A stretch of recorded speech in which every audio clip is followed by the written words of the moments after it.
Bonsoir à toutes et à tous. Dans l'actualité de ce soir, maintien des restrictions liées au Covid-19 tant que le taux de couverture vaccinale nationale n'est pas amélioré. C'est une décision du Conseil des ministres d'aujourd'hui. Nous en parlerons dans ce journal. Les organisations de la société civile célèbrent aujourd'hui la 15e édition de leur journée. À cette occasion, elles réfléchissent depuis ce matin sur la dynamique à insuffler à leur action pour faire face aux défis actuels du pays. 10 ans après l'assassinat de Muammar Kadhafi par des rebelles, la Libye peine à retrouver sa stabilité. L'ancien dirigeant menait le pays d'une main de fer depuis son coup d'État contre la monarchie en 1969. Voilà pour le sommaire de cette édition. Le développement, c'est maintenant.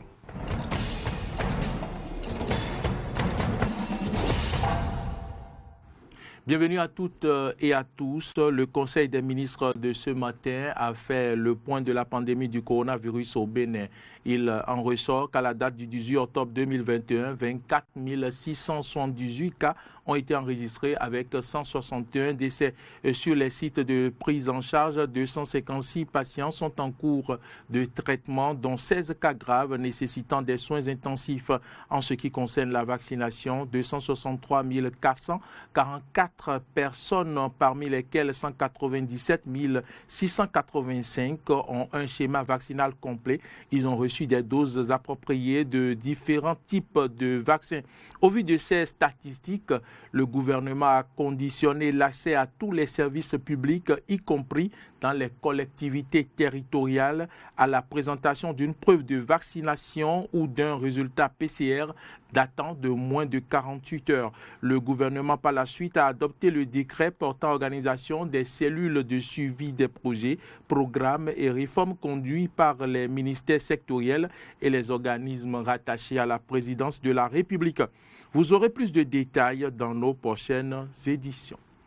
Les nouveaux superviseurs de la Société de gestion des déchets et de salubrité dans le Grand Nokoué, SGDS-GN, sont en formation à Cotonou. Objectif, mieux les outiller pour les nouvelles techniques de suivi et contrôle. Compte rendu, Samson Oké. Ils sont 11 nouveaux agents recrutés par la Société de gestion des déchets et de la salubrité urbaine SGDS à bénéficier de cette formation. Une formation dont les objectifs sont bien précis. L'objectif de la rencontre de ce matin, c'est de former et de mettre les nouveaux superviseurs que nous avons recrutés en complément des 35 qui étaient déjà à la SGDS, c'est de les former aux techniques de contrôle et de suivi des prestations que nous avons confiées aux petites et moyennes entreprises. Pendant 3 jours, ces nouveaux superviseurs seront dotés de nouvelles connaissances nécessaires pour l'efficacité de leur travail. Le contrôle et le suivi au niveau de la SGDS est informatisé. Nous utilisons des applications qui permettent à ces superviseurs non seulement de réceptionner les travaux, mais de faire le compte rendu en envoyant toutes les données de terrain recueillies sur le terrain sur le serveur de la SGDS. Donc il fallait les former sur l'utilisation de ces applications et comment faire le compte rendu après le suivi et le contrôle des travaux. Donc, la gestion des déchets solides et ménagers, le balayage, le désherbage et le piquetage des villes et le curage des ouvrages d'assainissement sont les 3 composantes qu'exécute la SGDS. Ces nouveaux superviseurs, une fois formés, auront pour mission le suivi et le contrôle des travaux confiés aux petites et moyennes entreprises par la SGDS sur le terrain. Les organisations de la société civile sont à l'honneur aujourd'hui. C'est à l'occasion de la 15e édition de la journée qu'il est dédiée. À l'occasion, il s'est agi pour les acteurs de la société civile de réfléchir à la dynamique à insuffler à leur action pour faire face aux défis actuels du pays. Clémence Tonoucoin nous fait le compte rendu. La Journée nationale des organisations de la société civile est une initiative du Centre de promotion de la société civile. Elle vise à témoigner la reconnaissance de l'État aux acteurs non étatiques pour leur engagement bénévole au service du développement et de l'épanouissement des communautés à la base. La représentante du ministre de la Justice, dans son discours, n'a pas manqué de faire mention de la collaboration entre l'administration publique et la société civile. Je voudrais saluer l'excellente qualité de la collaboration, de plus en plus féconde, entre l'État et les organisations de la société civile. Je la souhaite plus affermie, plus consolidée et plus renforcée dans l'élaboration, la mise en œuvre et le suivi des politiques, programmes et projets de l'État. Je souhaite cette collaboration plus active et dynamique pour la mise en synergie de nos actions dans le but d'affronter les grands défis auxquels notre pays doit faire face. Au nombre des défis urgents pour lesquels les actions rapides et concertées doivent être menées, figure en premier lieu la lutte contre le blanchiment de capitaux et le financement du terrorisme. C'est donc à juste titre que la journée est célébrée sous le thème « Les organisations de la société civile face aux défis de la lutte contre le blanchiment de capitaux et le financement du terrorisme ». Deux raisons principales sous-tendent le choix de ce thème. La première raison, c'est la recrudescence ces dernières années des actes délictueux de blanchiment de capitaux et la prolifération des activités terroristes dans notre sous-région pour lesquelles notre pays n'est pas épargné. La deuxième raison, c'est l'exposition de nos organisations à ces risques suscités, parce que face à la recherche de partenaires d'accompagnement de nos activités, nous constituons fatalement des maillons faibles et tombons dans le piège de ces acteurs blanchisseurs de capitaux et autres terroristes sans foi ni loi. 3 communications ont meublé cette journée à laquelle on prépare une cinquantaine d'acteurs de la société civile. Projet de loi relative à la santé sexuelle et reproductive en République du Bénin. Parlons-en. La conférence épiscopale du Bénin a donné sa position sur le dit projet. Dans une déclaration en date d'hier, le clergé s'est insurgé contre cette nouvelle loi qui est en passe d'être adoptée. Et suivez un extrait de cette déclaration lue par Monseigneur Eugène Cyril Oudécon, porte-parole des évêques du Bénin. La conférence épiscopale du Bénin a été saisie du vote imminent à l'Assemblée nationale de la loi portant modification de la loi numéro 2003-04 du 3 mars 2003 relative à la santé sexuelle et à la reproduction. Cette loi n'est rien d'autre qu'une légalisation pure et simple de l'avortement. Face à une décision aussi grave, les évêques du Bénin rappellent à tous le respect inconditionnel du caractère sacré et inviolable de la vie, surtout de celle de l'innocent. L'avortement est un acte inhumain qui détruit la vie du fœtus, mais aussi celle de la mère à plusieurs égards. Vous les députés croyants, vous les députés catholiques, les évêques du Bénin vous supplient au nom de Dieu, au nom de notre humanité, au nom des petits innocents, de puiser dans les valeurs culturelles, morale et spirituelle du peuple que vous représentez, les ressources nécessaires pour dire un non catégorique à la culture de la mort. Il y a des alternatives sûres et fiables pour remédier aux maux que l'on entend solutionner par la légalisation de l'avortement.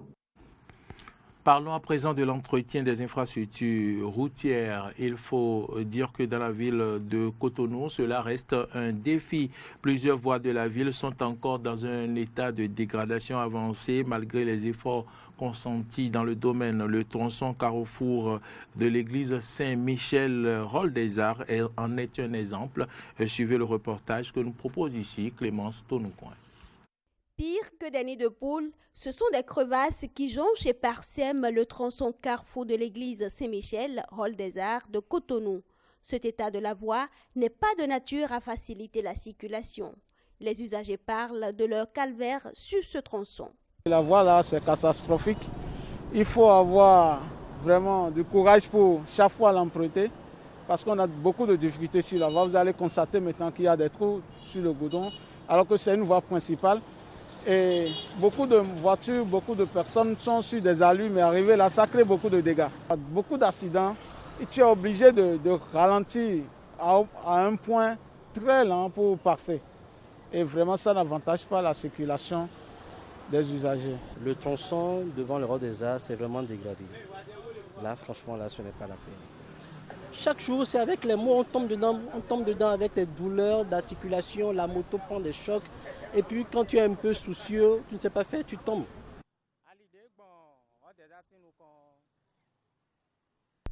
La voie qui passe devant le Rol des Arts est vraiment dégradée à deux endroits. La première partie, c'est devant le grand portail et la deuxième partie, c'est après l'entrée principale du CPA. Surtout la nuit, quand vous n'avez pas un bon phare et vous tombez dans ces trous, vous ressentez le choc au niveau de la hanche. Conscient de ce que des efforts sont en cours dans ce sens, avec le projet asphaltage, les usagers rencontrés plaident pour une prise en compte rapide de ce tronçon. Si le gouvernement, avec leur réseau d'asphaltage, peut faire quelque chose, tout au moins, ne serait-ce que couvrir cette surface-là qui sont déjà dégradées, ça sera vraiment pour notre bonheur, ça va vraiment nous aider beaucoup, car nous souffrons beaucoup. Je demande formellement aux autorités, au gouvernement et à la mairie de Cotonou de jeter un coup d'œil. C'est la voie principale qu'eux-mêmes ils empruntent. En attendant que les travaux de réfection de cette voie ne démarrent, les usagers doivent encore faire preuve de patience et d'endurance. Hors de nos frontières à présent, 10 ans après l'assassinat de Mouammar Kadhafi, la Libye peine à retrouver une stabilité. Le comité chargé de la commémoration de la mort du colonel appelle à organiser des rassemblements symboliques de 5 minutes dans toutes les villes en Libye aujourd'hui. Reportage. Parfum de nostalgie plane au-dessus de Bani Walid. Cette petite ville de 100 000 habitants située à l'ouest de la Libye est le fief de la tribu des Warfala, fidèle aux dirigeants déchus en 2011. 10 ans après sa mort, ils regrettent encore leur ancien dirigeant, Mouammar Kadhafi. C'est pourtant à cet homme que d'autres reprochaient une implacable répression de toute velléité contestataire, notamment pendant la révolution du printemps arabe. La raison pour laquelle nous, les habitants de Bani Walid et d'autres villes de la Libye, sommes restés attachés à l'ancien régime, puisque nous sommes restés attachés à l'ancien régime, c'est que les événements de février 2011 n'ont apporté que guerre, désolation, division et atteinte à la souveraineté de notre pays. Pour ces fidèles, la chute du colonel n'a été possible que grâce aux frappes aériennes franco-britanniques et à la trahison d'une partie de l'armée. Et ils en sont certains, c'est un symbole international qu'ils ont voulu abattre. Mouammar Kadhafi était un symbole pour tous les peuples libres du monde. Son influence allait au-delà de la Libye. Ses admirateurs et ses partisans sont partout dans le monde. Du point de vue de ses partisans, la mort de Kadhafi a ouvert la porte à de multiples ingérences étrangères. Ce pays d'Afrique du Nord est devenu le théâtre d'affrontements entre puissances extérieures qui encourageaient les Libyens à se déchirer. Depuis 2014, la Libye était divisée en deux autorités qui se livraient une querelle de légitimité, avec d'un côté les soutiens à Fayez el-Sarraj, à Tripoli, et de l'autre le maréchal Haftar, à Benghazi. Une guerre civile qui sera interrompue par un cessez-le-feu instauré en octobre 2020. Un gouvernement de transition a été mis en place en mars dernier sous l'égide de l'ONU pour mener le pays vers une élection présidentielle prévue le 24 décembre. Pour l'ancien ministre de l'Intérieur, cette solution n'apportera pas la paix. Certaines personnalités politiques ne veulent pas de l'élection car elles menacent leurs intérêts personnels. D'autres s'inquiètent de les voir porter au pouvoir un personnage inapproprié, issu de l'ancien régime ou de l'armée. Il y aura certainement un conflit politique et une forte polarisation qui peut se transformer en conflit armé. Avant la révolution de février 2011, les Libyens ont connu une certaine prospérité, notamment grâce à une formidable manne pétrolière. Un temps révolu car la production a nettement diminué. Un constat identique pour le PIB du pays qui a frôlé les 75 milliards de dollars en 2010 pour atteindre les 52 milliards en 2019. Haïti plonge dans une nouvelle crise après l'enlèvement de missionnaires nord-américains. Après l'appel de plusieurs syndicats et associations, la population a arrêté toute activité depuis lundi. Les grèves se poursuivent dans l'objectif d'interpeller les autorités sur l'insécurité qui règne dans le pays face aux violences. En visite en Équateur, le secrétaire d'État américain Anthony Blinken s'est exprimé sur la crise que vit Haïti. Suivez. Notre administration s'est concentrée sans relâche sur cette question, notamment en envoyant une équipe du département d'État en Haïti, en travaillant en étroite collaboration avec le FBI, qui est le chef de file dans ce genre d'affaires, en communication constante avec la police nationale haïtienne, l'église à laquelle appartiennent les missionnaires, ainsi qu'avec le gouvernement haïtien. Et nous ferons tout ce qui est en notre pouvoir pour aider à résoudre la situation. En France, les députés ont commencé l'examen d'un nouveau projet de loi du gouvernement prévoyant la possibilité de recourir au pass sanitaire jusqu'au 31 juillet 2022. Une mesure qui a suscité de vives réactions de la part d'élus de tous bords. Les détails avec nos confrères de RT France.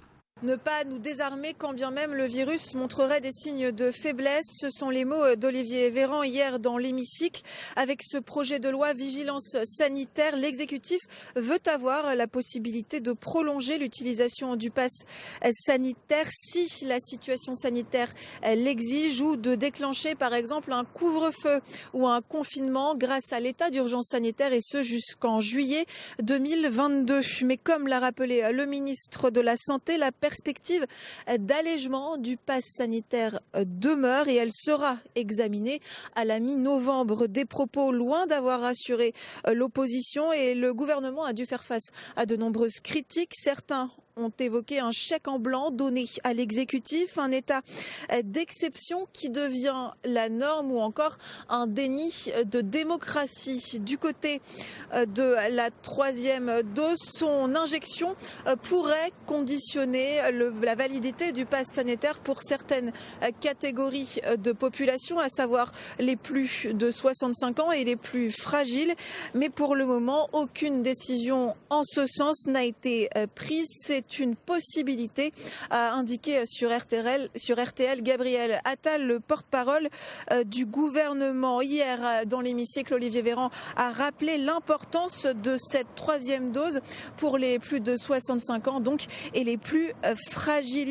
Une hypothèse évoquée aussi lundi par le Premier ministre en marge de son déplacement à Rome, Jean Castex, qui s'en remet désormais à l'avis de la Haute Autorité de Santé. Il a rappelé que c'est elle qui fixait les conditions pour bénéficier du pass sanitaire. À la Haute Autorité de Santé de nous dire si nous devons ou non étendre l'éligibilité du pass sanitaire à la troisième dose, a lâché le Premier ministre. Des délégations de Chine, du Pakistan ou encore des talibans sont arrivés à Moscou pour des pourparlers sur l'état politique et sécuritaire de l'Afghanistan. Washington a de son côté déclaré ne pas pouvoir y prendre part. Les détails. Première visite des talibans en Russie après leur ascension au pouvoir en Afghanistan. Moscou organise des consultations avec une dizaine de pays de la région, dont l'Inde, la Chine et le Pakistan. Les États-Unis sont les grands absents de cette rencontre. Le vice-premier ministre du nouveau gouvernement en Afghanistan, Abdul Salam Hanafi, accompagné de plusieurs ministres, représente le pays lors de ce rendez-vous diplomatique. Côté russe, c'est le ministre des Affaires étrangères, Sergei Lavrov, qui va s'exprimer aujourd'hui à l'ouverture de ce forum. Pour lui, la reconnaissance officielle des talibans n'est pas encore à l'ordre du jour. Quant au porte-parole du Kremlin, Dmitri Peskov, il estime que l'objet de la réunion d'aujourd'hui est surtout de comprendre ce qui va se passer en Afghanistan et de poursuivre le dialogue. À la fin des consultations, on attend un point de presse prévu à 13h que nous allons également suivre pour vous. Mesdames, Messieurs, c'est ici que s'achève cette édition. Merci à toutes et à tous de l'avoir suivi. Bonne suite de nos programmes et à demain.